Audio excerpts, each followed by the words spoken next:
Cuando uno entra por esas puertas a esta iglesia, yo no sé si usted se ha dado cuenta, seguramente que sí, pero lo vive quizás como una normalidad. Y es que hay una presencia de Dios increíble en esta iglesia, maravillosa. Y eso bueno, no empezaron a cantar la primera canción, se caían las lágrimas, sinceramente. Y cantaron la segunda y así seguía, y la presencia de Dios está en este lugar. Amén. Vamos a orar al Señor. Padre, te damos gracias, Dios, en esta noche, por la oportunidad que nos da, Señor, de poder venir a la iglesia y poder, Señor, adorarte, exaltar tu nombre, Señor, ser parte de lo que tú quieres hacer en nuestra vida, Dios. Yo te ruego, Señor, de que trabajes en nuestro corazón, Señor. Nosotros inclinamos nuestro rostro y nuestro corazón a ti, Señor, para decirte que te necesitamos, Señor. Decirte que te amamos con todo nuestro corazón, con todas nuestras fuerzas. Espíritu Santo, manifiesta, Señor, tu presencia poderosa en este lugar, en nuestro corazón. Tome el absoluto control de este lugar. Padre, yo vengo como humildemente, Señor, como mensajero tuyo, Dios, para comunicar un mensaje fiel que provenga de tu mismo corazón. Espíritu Santo, haz lo que tú quieras hacer en esta noche. Padre, nos inclinamos delante de ti, y si hay algo que impida tu fluir, Padre, quítalo de nosotros, perdona nuestros pecados, límpianos, Señor, purifícanos. Haz, Señor, todo lo que tú quieras hacer, Espíritu Santo de Dios, en este lugar. Padre, paséate en este lugar. Ya, Señor, toca nuestras vidas. Te necesitamos. Cada vez, Señor, que venimos a tu casa, queremos decirte que te necesitamos más y más. Estamos hambrientos y sedientos de lo que tú quieres hacer en nosotros en esta noche. Espíritu Santo, ven sobre nosotros ahora, Dios. Ya lo que quieras hacer, Espíritu Santo, bendito eres. Santo, santo y poderoso eres. Padre, el control es tuyo, Señor. Háblanos, Señor, claramente a nosotros en esta noche. En el nombre poderoso de Jesús. Amén, Señor. Y amén. Vamos a abrir nuestras Biblias en el libro de Juan, capítulo 21. Mientras vamos buscando el capítulo 21 del libro de Juan, quiero comentarles simplemente que en el capítulo 26 del libro de Mateo, ahí relata, Jesús tiene una vivencia muy particular con sus discípulos. Se trata de la institución de la Cena del Señor. Y dice la palabra de Dios ahí, nosotros sabemos de que, bueno, Jesús les enseñó acerca del pan, les enseñó acerca del vino, les explicó los simbolismos, ¿sí? Y eso quedó como una enseñanza que perdurara a través de las generaciones, para que recordáramos que cada vez que nosotros participemos de la Santa Cena del Señor, podamos recordar que Jesucristo viene pronto. Amén. Y eso lo hacemos de generación en generación, y en la iglesia está vigente hasta el día de hoy esa enseñanza de Jesús. Y pasó un tiempo maravilloso Jesús con sus discípulos, y de repente, mientras estaban cantando un himno, la historia comienza a relatarse y dice que, bueno, ni bien terminaron de cantar un himno, Jesús les separa y toma la palabra y dice: muchachos, quiero explicarles algo, quiero decirles que, bueno, van a pasar cosas ahora que van a generar un escándalo. Van a pasar cosas en mi vida que se van a escandalizar. Imagino a los discípulos preguntándole: bueno, ¿qué va a pasar? Lo que va a pasar es que el maestro va a ser herido, el pastor va a ser herido, y las ovejas van a quedar dispersas. Y eso va a generar un escándalo, ustedes se van a escandalizar de todo eso. Y Pedro toma la palabra, porque Pedro siempre era de esas personas que iban al frente y tomaba la palabra, y le dice: mirá, maestro, yo no me voy a escandalizar absolutamente de nada, de lo que pase, podría pasar cualquier cosa, y yo no me voy a escandalizar de eso. Y los discípulos dijeron lo mismo. En más, le dijo Pedro: si es necesario que yo te siga hasta la muerte, yo te sigo hasta la muerte, yo estoy con vos hasta la muerte, Dios. Y los discípulos dijeron lo mismo. Y Jesús, más calmo, sabiendo lo que iba a pasar, le dijo: Pedro, no te adelantes. Mira, antes que cante el gallo, hoy me habrás negado 3 veces. Y la historia continúa, porque vinieron, los llevaron a Jesús, los llevaron ante el concilio, y dice la palabra de Dios de que cuando, bueno, de repente, yo le estoy contando esta historia para desembocar en Juan. ¿Sí? Vamos desde Mateo, Marco, Lucas, Juan, y ahí vamos a desembocar. Rápidamente. La historia continúa y dice la palabra de Dios que cuando Jesús es llevado ante el concilio y iba a ser acusado, esto, lo otro, todo el mundo desapareció. Los discípulos lo dejaron solo. aquellas personas que dijeron, vamos a estar contigo, Jesús, vamos a estar con vos, Maestro, te vamos a seguir hasta la muerte. Ya cuando vinieron las pruebas, los tormentos, la situación dramática, la persecución, ya no estaban más. Cada uno tomó su camino. La historia continúa y Jesús obviamente muere. Nosotros sabemos de que paga un alto precio, muere en la cruz del Calvario, resucita, algo tremendo, glorioso, que la iglesia hasta el día de hoy, wow, dice, tremendo nuestro Dios. Jesucristo resucita y viene y se presenta a unos discípulos que estaban orando en una casa, escondidos, porque estaba la persecución, no se podía hacer cultos. Y se presenta Jesús, buenos días, esto, lo otro, se presenta, wow, causa una conmoción en los discípulos. Después otra vez, 2 días después, se presenta a una reunión donde estaba Tomás. ¿Se acuerdan del famoso Tomás que no le creía a nadie? Le dice, mirá, Tomás, acá están las manos, mirá las marcas, los pies, tenés que creer, soy Jesús, sí, soy Jesús. Pero en ese interín de que cuando Jesús murió, a muchos les afectó muchísimo, a mucha gente le afectó, porque ya no era lo mismo. Jesús murió, entonces ya como que no era lo mismo. Y Pedro, ¿se acuerdan que era un Dios? Jesús lo iba a convertir, o lo convirtió en un pescador de hombres. Volvió a su anterior oficio, a pescar, y los invitó a los demás a pescar también. Ya no era lo mismo sin Jesús. Y tampoco les iba tan bien. Dice que un día ellos, esto está todo relatado en el capítulo 26 de Mateo. Dice la palabra de Dios de que se va Pedro con algunos de sus amigos, con Pedro, Jacobo, Juan, se van a pescar y no pescaron nada, absolutamente nada. A todo esto acuérdense que Pedro lo había negado a Jesús. Algo de lo cual necesitaba de alguna forma arrepentirse de eso. Había quedado algo en el tintero, ¿sí? Como cuando alguien se va y yo no pude resolver todos los asuntos con él. Y Pedro se va a pescar y no pescaron nada, dice aquella noche. De repente Jesús se les aparece a todos ellos. Dice, ¿qué pasó, muchachos? No hemos pescado nada, pero no lo reconocen. Habían caído en un letargo tal letargo, de ya desanimarse tanto que ni siquiera eran capaces de reconocer que Jesucristo era el Maestro, quien les estaba hablando. Y se les presentó y le dice, muchachos, la red es por acá, por acá, por acá. Y tiraron la red y se llenaron de pescado. 153 pescados bien grandes sacaron. En más, Jesús dice que cuando trajeron el bote a la orilla, Jesús los esperaba en la playa con un pescado asado. Así era Jesús. Te invitaba a comer, esto, lo otro. Los invitó a comer, a sentarse con él, a compartir. Después, más adelante, Jesús lo llama a Pedro. Lo llama a Pedro y es con la única persona, después de haber resucitado a Jesús, es con la única persona que tiene una entrevista de forma personal para arreglar los asuntos. Los asuntos personales que tenían entre Jesús y Pedro.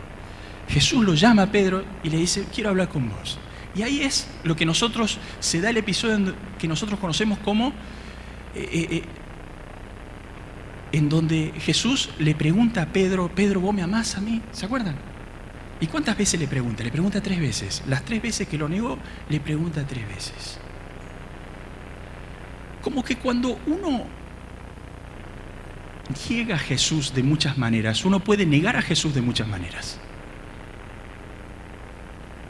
Y cae como en una frialdad, ¿sí? A nivel espiritual. Ya no se acuerda uno de poder leer la palabra de Dios, ya no se acuerda, a lo mejor ya no tienen tanto en cuenta el ir tras los pasos de Dios o de predicar el Evangelio con mayor ahínco. Uno como que empieza a olvidarse de Jesucristo. Y Dios te bendice, te bendice, te bendice por gracia, pero como que uno, en eso había caído Pedro un poco, al negarlo a Jesús.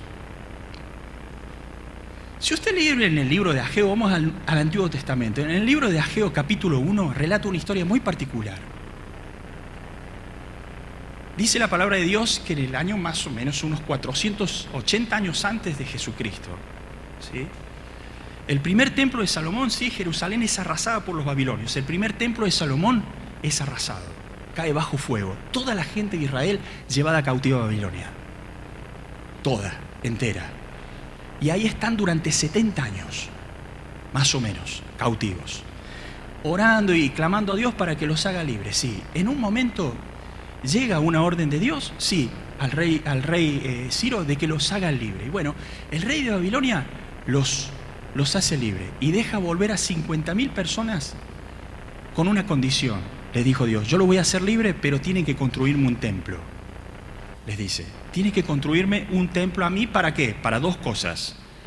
Primero, para que yo pueda manifestar mi voluntad desde ese templo y para que cada persona que vaya a ese templo pueda recibir una palabra de Dios. Esas eran las dos condiciones que tenían los israelitas. Dios los hacía libre, pero tenían que construir un templo. ¿Sabe lo que pasó? La gente volvió, 50.000 personas volvieron.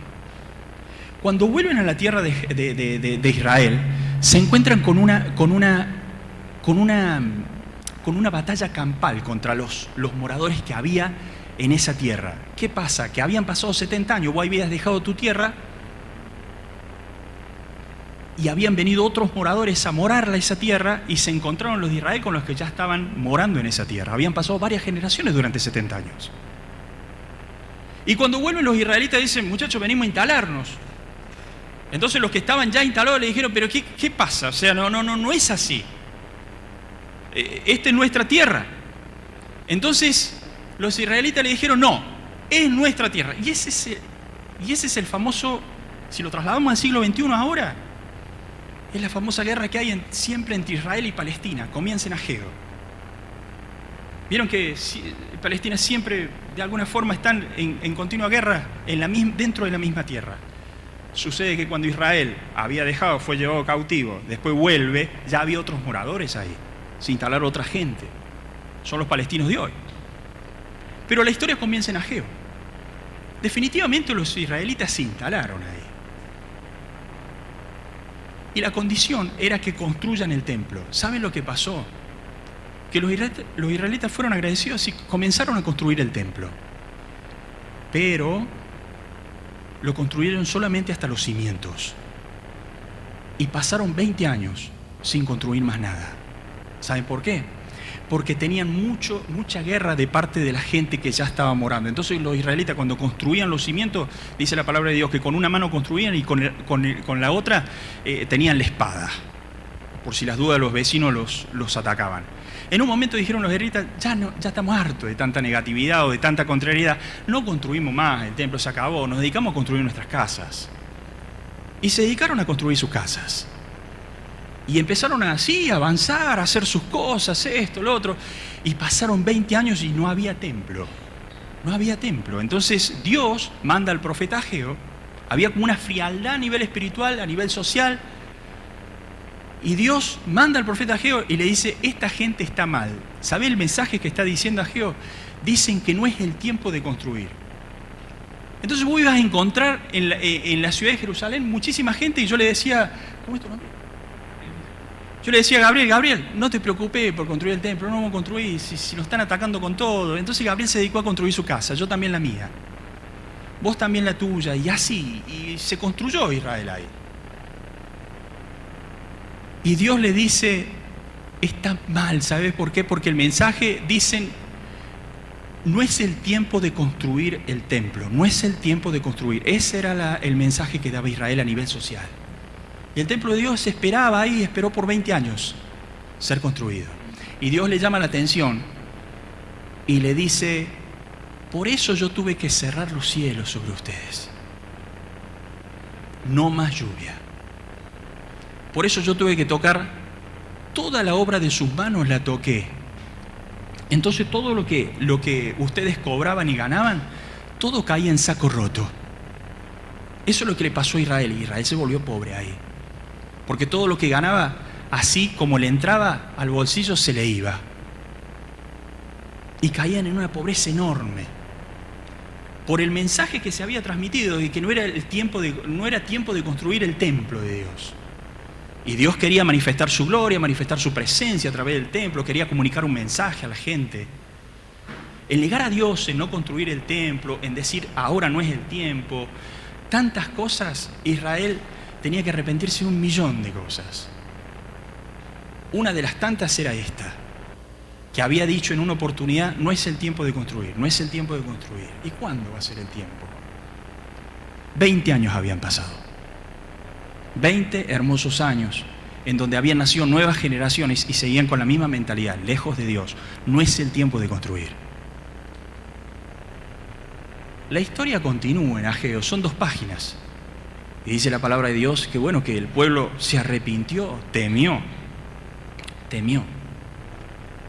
y obedeció a la palabra de Dios. Empezaron a construir. Se arrepintieron y empezaron a construir. Dice la palabra de Dios de que bueno, que los viejos que habían visto el primer templo y que ahora veían el segundo, lágrimas corrían por sus ojos y toda la emoción del momento de construir algo impresionante. Tuvo que haber un vuelco, ¿sí? Un revertir de la situación por parte de Israel, pensar de otra forma. Dice la palabra de Dios que ellos se arrepintieron de eso también. Quiero darte simplemente un significado de lo que significa arrepentirse. Viene de la palabra hebrea shub, que significa volverse, retirarse. Es simplemente si yo iba en una dirección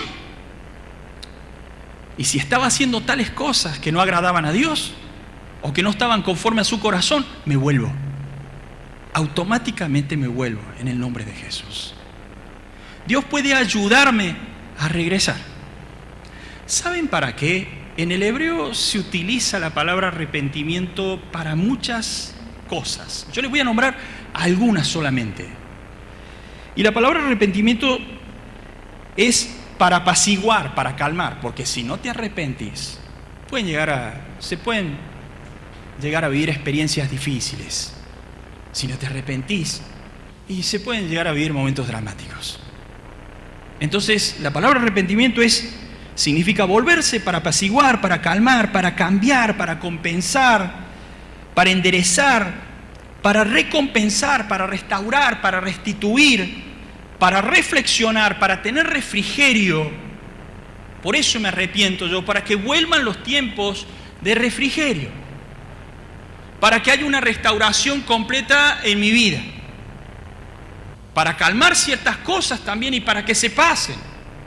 Me vuelvo y me arrepiento para restaurar, para restituir y para reflexionar acerca de las cosas que han sucedido y ya no darle más lugar a esas cosas. Me arrepiento para regresar, para volver. Y arrepentimiento significa que te preparas para la vuelta. ¿Vieron cuando dice uno, vamos otra vez? En el nombre del Señor. Te preparas para la vuelta, es para volver. Es que así es Dios.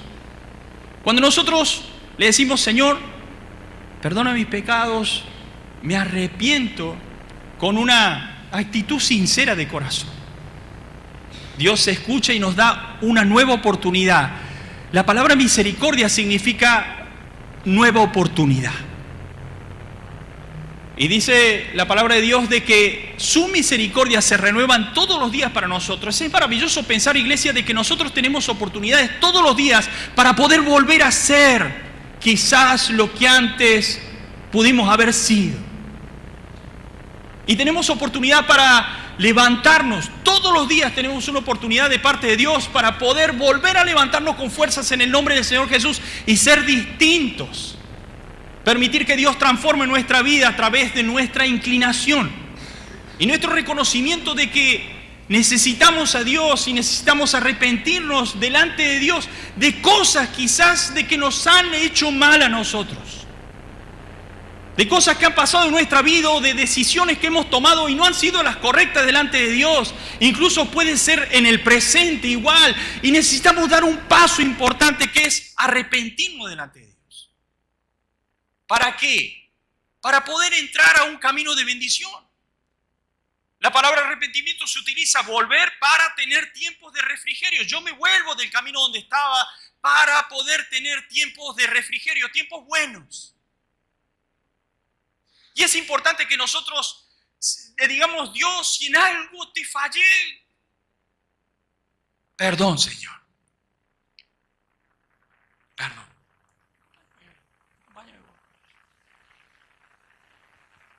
Y ahora sí vamos a entrar a la lectura de la palabra de Dios. Esto fue la introducción, pero vamos a terminar acá. ¿Sí?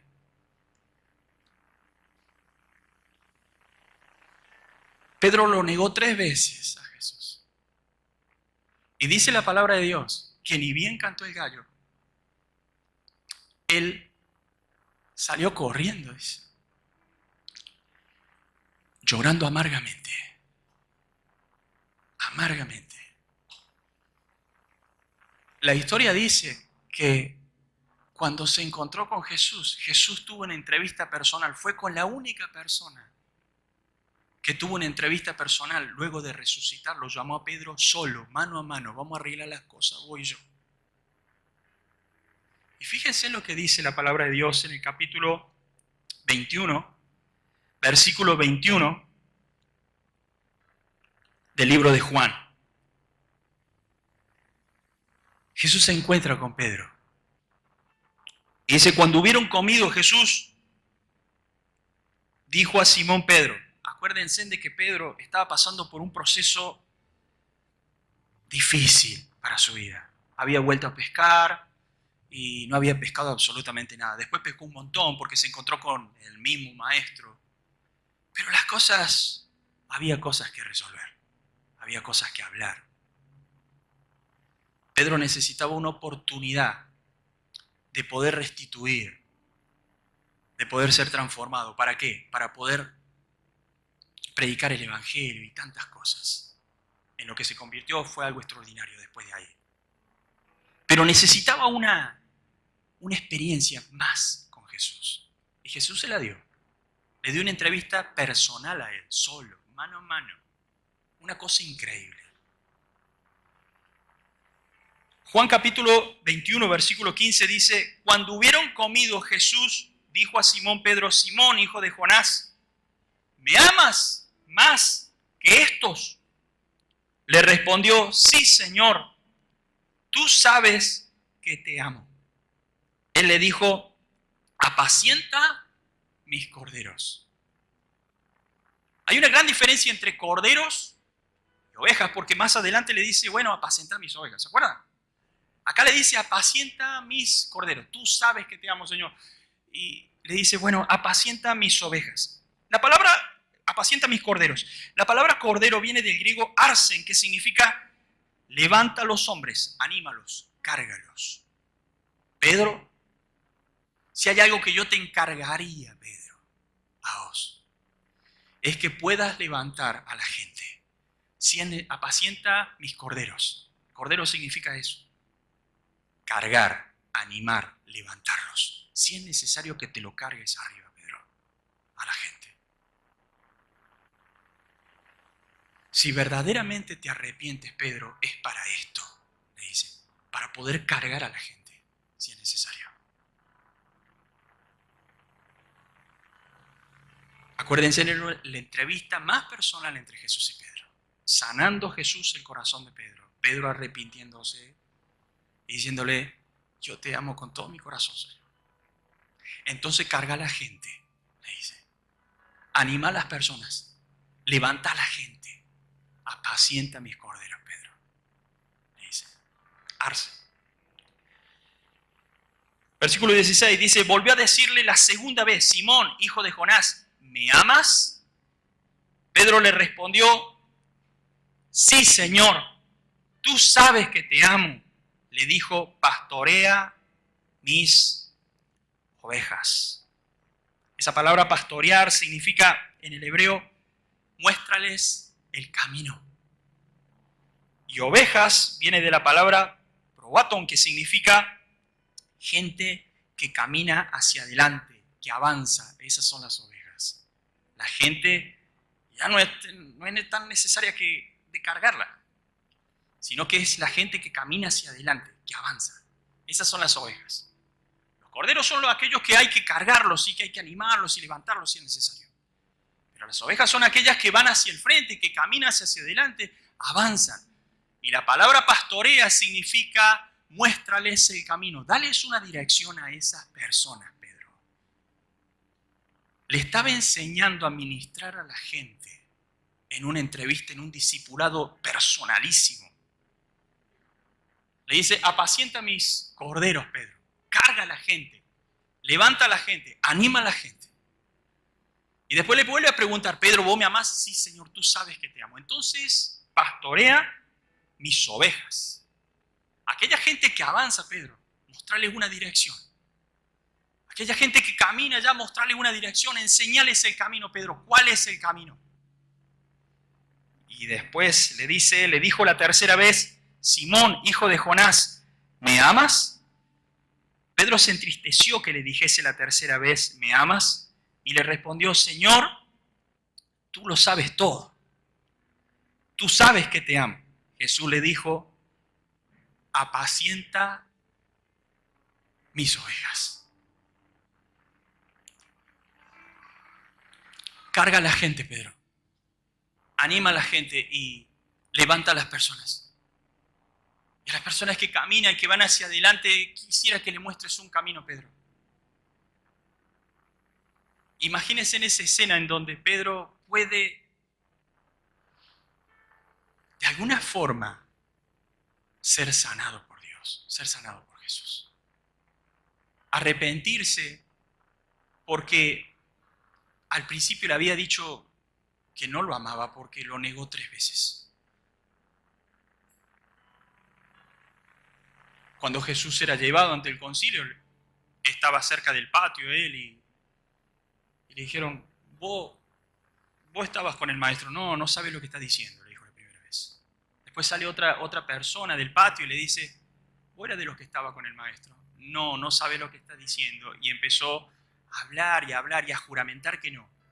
Y otra persona viene y lo acusa directamente y le dice, no, yo estoy convencido de que vos eras uno de los que estaba con el maestro porque tu misma forma de hablar te delata a vos. Y empezó a maldecir, Pedro. Una cosa muy loca, ¿sí? Empezó a maldecir y canta el gallo. Pero después hay otra escena en donde Jesús viene y le hace estas preguntas.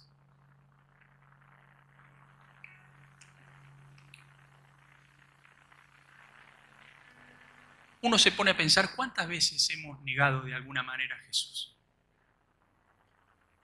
Lo negamos de muchas formas. Olvidándonos de Él, no teniendo relación con Él,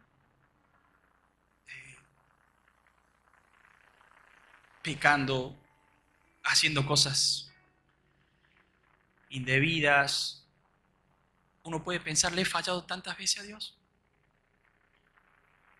Y yo en lo particular digo, le he fallado tantas veces a Dios. Lo he negado tantas veces a Dios. Y Él como que de alguna u otra forma siempre busca entablar la conexión otra vez. Jesús es bueno. Y busca entablar esa conexión otra vez por más que yo le falle.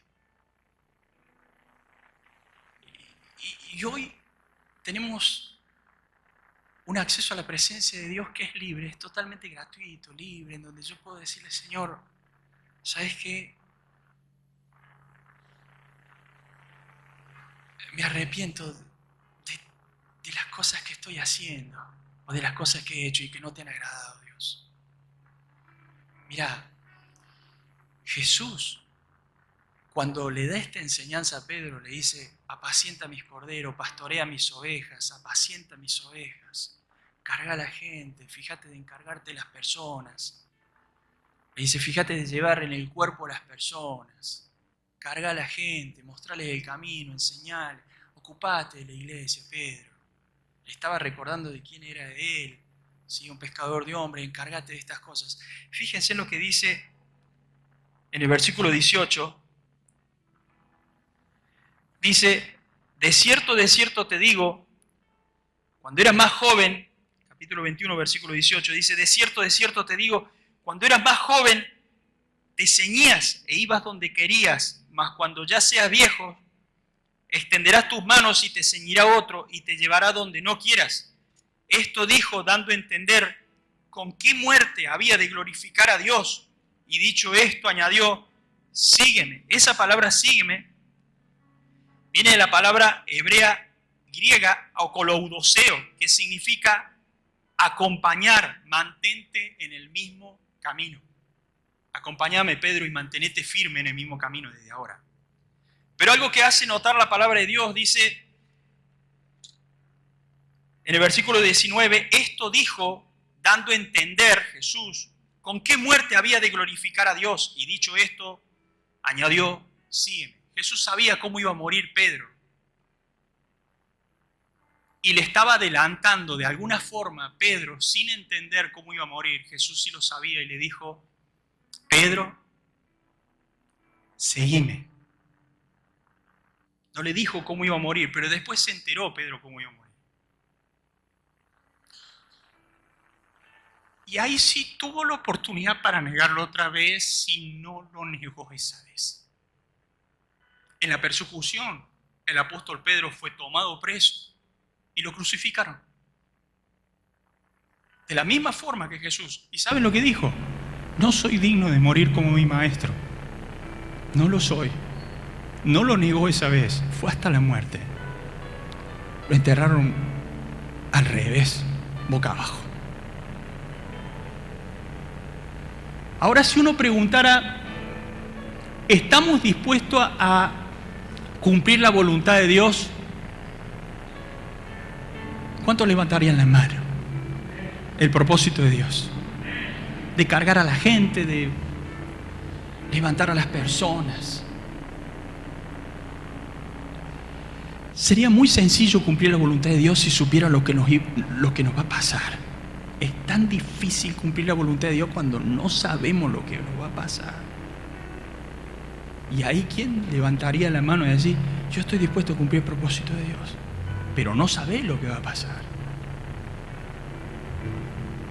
Y Pedro aún así le dijo, Señor, tú sabes que yo te amo. Esta vez sí lo voy a hacer. Esta vez sí voy a permanecer. Esta vez no te voy a negar. Es que Pedro necesitaba demostrarle cuánto le amaba al Señor Jesucristo. ¿Saben lo que pasó después? Dice la palabra de Dios, continúa la historia y dice que Pedro fue ungido con el Espíritu Santo. Jesús oró por muchos de sus discípulos y le dio potestad para echar fuera demonios, para sanar a los enfermos, para limpiar a los leprosos. Una cosa extraordinaria. Y Pedro, cuando va a dar el primer mensaje del Evangelio de Jesucristo, 5.000 personas se convirtieron. Pero pasó por un proceso dramático, Pedro, de negar a Jesús y tener que volverse, de arrepentirse de eso. Y Jesús le dio la oportunidad. Jesús siempre te da la oportunidad de arrepentirte. Siempre te da la oportunidad de que todos nos podamos arrepentir. ¿Para qué? Para que definitivamente podamos cumplir el propósito de Dios. No nos va a dejar Dios solos. A nadie de los que estamos en este lugar Dios nos va a dejar solos. Dios quiere nuestro corazón, Dios ama nuestro corazón. Y en esta noche es una noche especial. Yo siento que Dios quiere trabajar en nuestra vida. Ahí donde estás, cerra tus ojos ahí donde estás.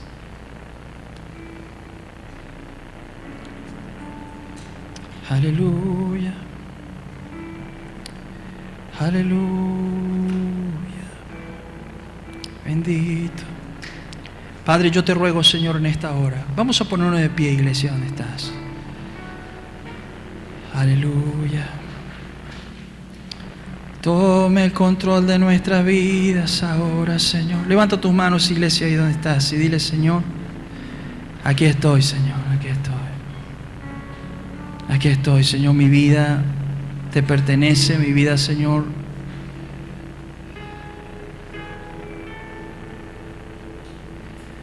Y tómate un instante ahí donde estás para reflexionar, pensar en las cosas de las cuales uno tiene que volver, para que haya un tiempo de refrigerio. Eso es arrepentirse, volver. Me vuelvo de donde estaba. La reflexión permite esas cosas. Y el Espíritu Santo está mostrando a muchos de nosotros de dónde necesitamos volver y en qué momento lo hemos negado a Jesús. Pero Dios es tan poderoso y tan misericordioso que quiere darnos la oportunidad en esta iglesia, en este espacio, de decirle: Señor, tú sabes que yo te amo, Señor. Tú sabes que yo te amo con todo el corazón. Yo te amo, Señor. Necesitaba expresártelo de alguna u otra forma. Necesitaba expresártelo. Sabes que te amo, sabes que te he fallado, pero sabes que te amo muchísimo. Y decíselo a Dios: sabes que te amo, Señor, a pesar de que he errado infinidad de veces. Sabes que te amo, Señor, sabes mucho que te amo. He errado en mis decisiones, pero sabes que te amo, Señor. No, nada podría negar que te amo, Señor. Yo puedo pararme otra vez y decirte que te amo, Señor.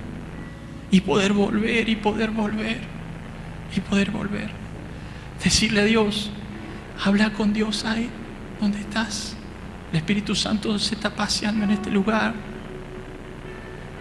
Reflexiona en aquellas cosas que son necesarias dejarlas atrás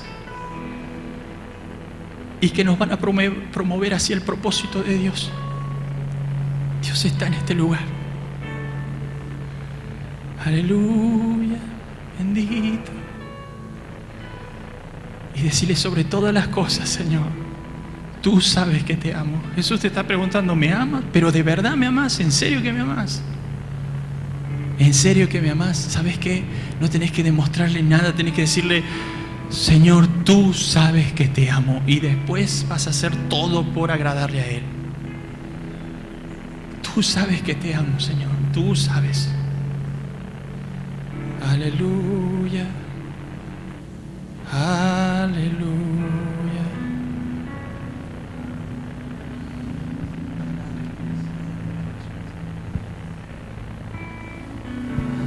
Aleluya. Espíritu Santo, obra, Señor, ahora. Nos arrepentimos, Señor. Ahí donde estás, dile: me arrepiento, Señor, de esto y de esto, Señor. Te he negado en esta ocasión.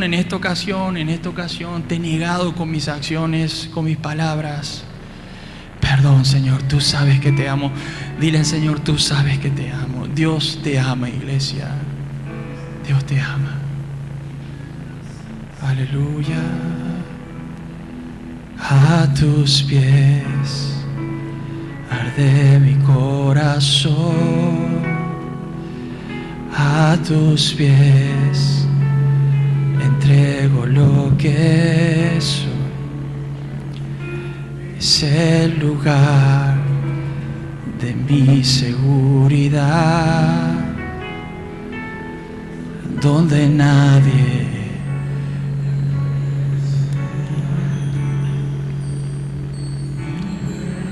naste, acercaste a tu presencia, me levantaste y me postro a adorarte.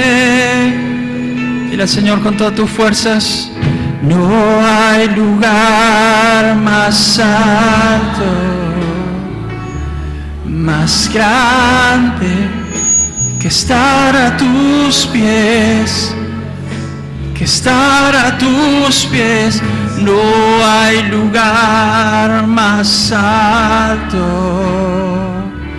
más grande que estar a tus pies. Que estar a tus pies, Señor. Te adoramos.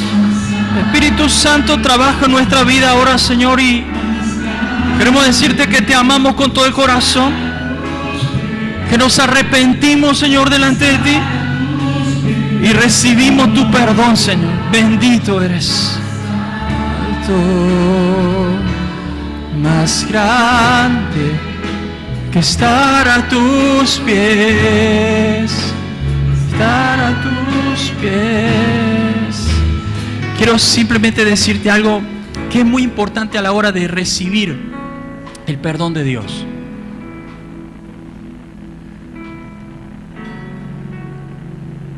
Porque los que nos hemos equivocado mucho, muchas veces sentimos que no somos dignos del perdón ni tampoco de la bendición. Nos sentimos poco dignos, ¿eh? Es que lo que pasó fue difícil. Entonces decimos, no creo que ya sea lo mismo en mi vida. Y no creo ya que haya más adelante algo nuevo para mí.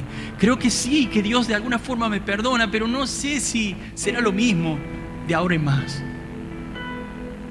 Quiero decirte que cuando Dios te perdona, tenés que recibir el perdón de Dios. Cuando te arrepentís, tenés que recibir el perdón de Dios. Es decir, Señor, yo recibo tu perdón. Gracias. Gracias. Y después nos toca la acción como Pedro. No sabemos lo que va a pasar. Posiblemente pasen cosas durísimas.